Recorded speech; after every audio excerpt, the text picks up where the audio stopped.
Hello, dear friends in my little computer.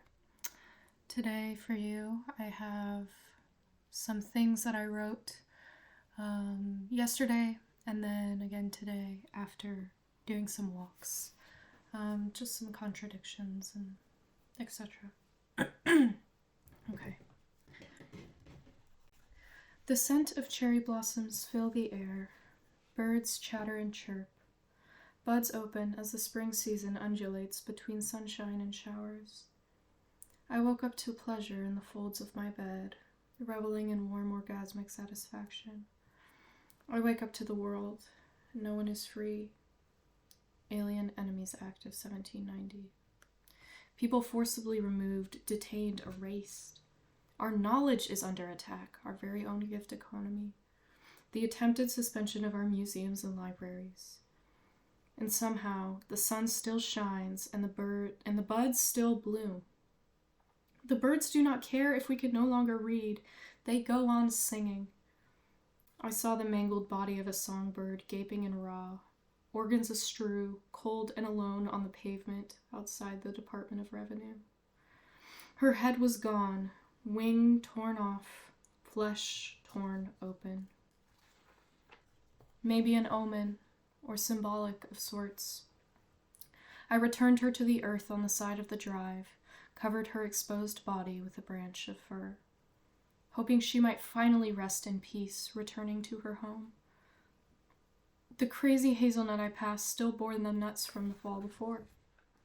These plants, used as landscaping, had not had their generous gifts received.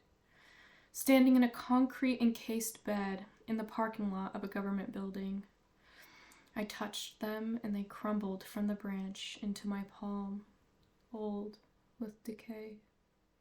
A security guard in his jacked up truck slowly rolled by. Just a girl and a plant. Naivety, one could say. But I see more than you can. Down on the ground, I climbed off my high horse. I see your neglect. Private property signs at every turn.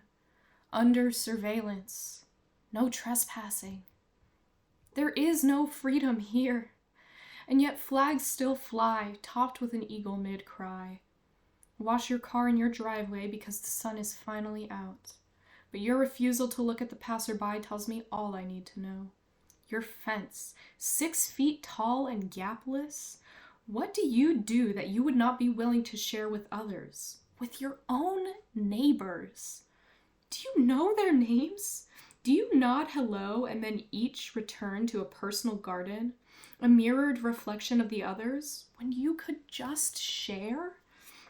The American dream is a sickness, a diluted capitalist cocktail. The cost on others so great, but you can pay the price, so you drink. Raising a glass to you. Maybe we are the mangled songbird. They try to keep us contained by ripping off our wings. They try to keep us unknowing by cutting off our heads. Our carcasses litter your revered institutions, bloody organs smeared on the pavement. With care and respect, we lay these bodies to rest. The body of the old, it is dead. Let it lie. It is us, the living, who bear the responsibility. Lay the old to rest. Revenue at the cost of one of the earth's sweetest creatures? It is undeniable. No money is worth this many lives lost. The cost is too great. Sickening, and I am afraid. But the sun still shines and the scent of cherry blossoms fills my senses yet again, even though I cannot deny what I see in front of me. The truth cannot be stifled. Today. Frosting scented blossoms fill the air. Another walk, another day. The sun still shines. Today I woke up to news of the rescinded ceasefire in Gaza. The continual genocide, over 300 people have already been murdered by the Israeli army. How is it that I can walk in my own neighborhood, day after day, without a single worry for my own safety, when people in another part of the world cannot? Returning to the rubble of their homes devastated by loss. Today marks 18 days since the border to the Gaza Strip was closed. forcibly cut off from aid, from basic necessities, from life. How is it that Western hospitals hoard the things they have when others beg for the things they need? How can I rest peacefully at night, laugh gleefully in the sunshine, walk in the face of projected fear, when my very own human brothers and sisters suffer so? Hate breeds evil. Teaching love as the answer? How can we teach love to people rooted in individuality, capitalistic ownership, greed? How can we get people to understand love as the answer when they cannot hear over the carpet bombs they drop, over the screams of civilians they murder? Can we not hold up a mirror to our own actions, see that no one is free in a world where another is wrongly in chains? Might we look into that mirror, see love reflected back to us, see acceptance and gratitude and relationality? See the reflection, the parallel, the golden rule. Treat others how you want to be treated. Do you not see, listen, understand the very consequences of your actions? We are all connected. We are all indivisible, and yet we live in a world out of balance. This is the intent of capitalism, to invoke power dynamics that were once only imaginary into our everyday lives. By separating us, compartmentalizing us, putting us in boxes, alone in our rugged individualism, we are robbed of our strength. How do we break the boxes that capitalism so neatly breeds us into believing? How do we look beyond the four walls of those enclosures? How do we find the crack in the wall, one into which we can stick our fingers, pry open, and rediscover our freedom? Our livelihood based off the ability to act as a perfect cog in the machine. Stuck in our boxes, we will not learn from those before us. We not learn from our differences, or learn from our mistakes. We must bond in pain to our fellow man, recognizing how we all become oppressed under a system built on systematic exploitation. No one is free in a world in which one of us is silenced, beaten, raped, robbed, or bombed, murdered at the hand of another. And yet, the myth of freedom is easy to believe when it comes to you like the smell of frosting on the breeze, when the sun shines without a cloud of dust and smoke, when buds and birdsong is all your senses choose to see. Of course you think you're free.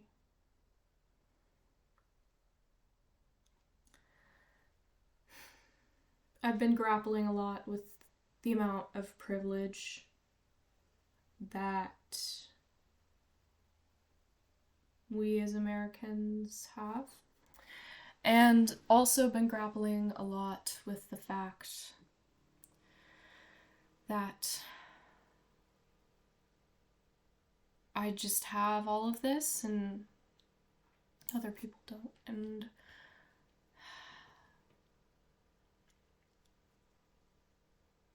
learning to hold contradictions in both hands is so difficult, and even now it's exhausting and worrying because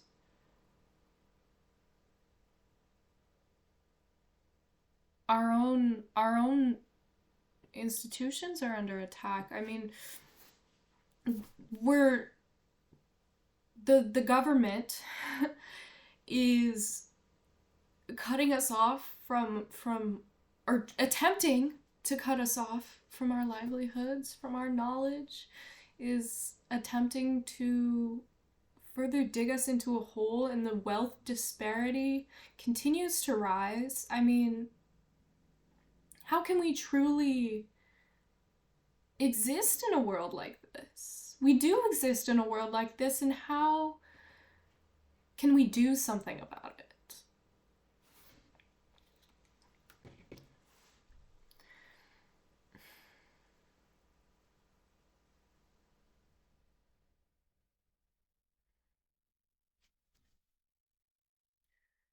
We can understand our reality and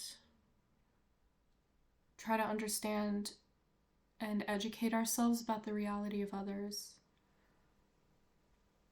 Send aid when we can, but how? it's so difficult to not spend every waking moment questioning why this continues to happen, why, and the continual silencing of, and then historic silencing of anyone who spoke out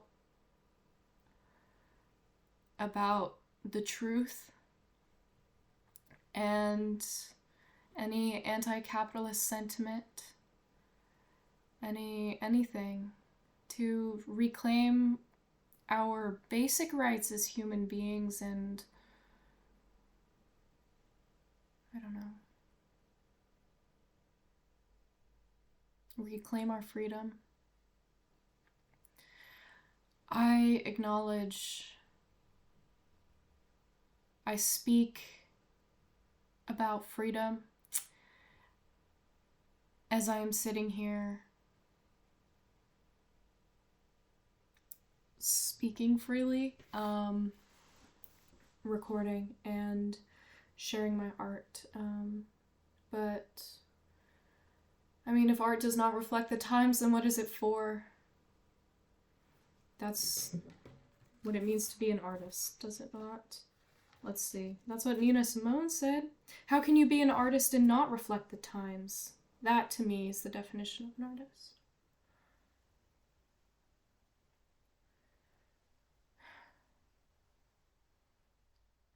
What can you do today to reflect the times and take a step towards acknowledging or living in a relationally accountable way? And how can we as people come together in a world that very much breeds us to stay apart? Community is resistance. Community is resilience in the face of rugged individualism. So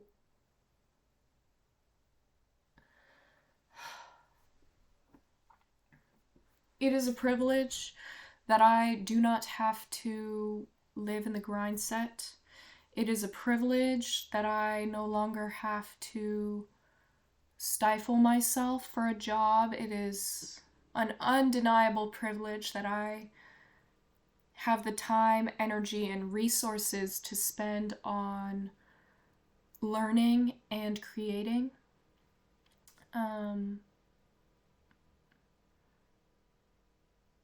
And how do I have the time to do this, the energy and the resources to do this when others do not?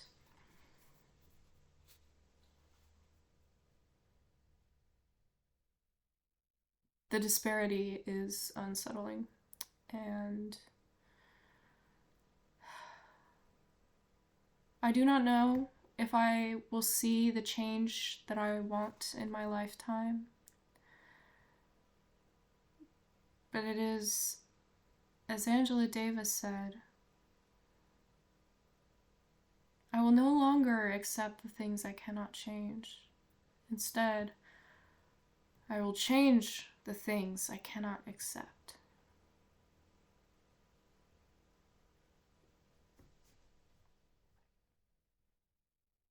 So how do we push for that change? How do we make a difference? Change comes from disruption. As an artist or creator, how I ask myself this question with my arts and the things that I share: how can I disrupt the status quo?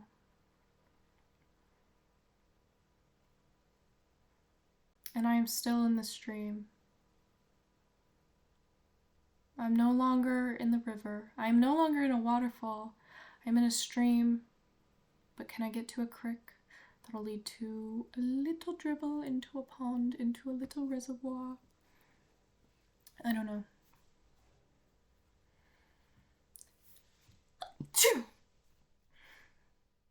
Bless me.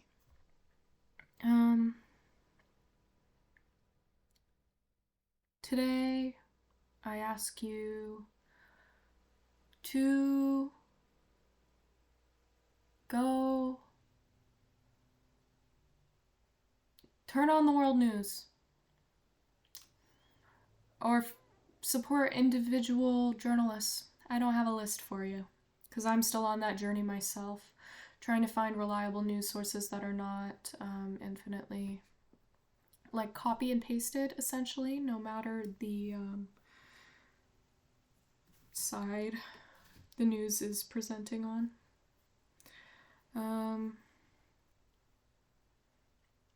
And I don't know. Take every moment that you can to question your own actions. Why? Ask yourself that repeatedly. Learn to understand why you do the things you do, and then maybe you'll learn how to change it. Okay. I think that's all for today. I hope you enjoyed another one of these readings and talks. The sun shines amidst gray storm clouds. And it is time for me to go.